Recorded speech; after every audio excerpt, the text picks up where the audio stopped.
भोलि बजेटमा आफ्नो क्षेत्रमा बजेट सोरेर लानुभयो, कर्णालीलाई रमाउनु भयो, मधेसलाई रमाउनु भयो, सुदूरपश्चिमलाई रमाउनु भयो भने फेरि विकास हो।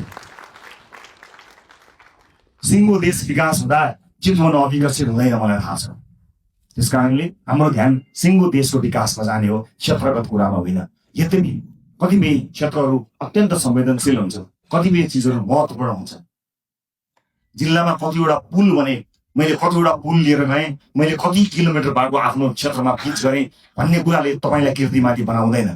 मैले अघि भने जस्तै कर्णालीमा बाटो पुग्यो कि पुगेन, कर्णालीमा अस्पताल बन्यो कि बनेन, कर्णालीमा सुत्केरी आमाले बाटोमा मृत्युवरण गर्न पर्यो कि परेन, मधेसमा शिक्षाको उज्यालो पुग्यो कि पुगेन, स्वच्छ खानेपानी पुग्यो कि पुगेन, बालबालिकाहरूले पोषण पाए कि पाएनन्।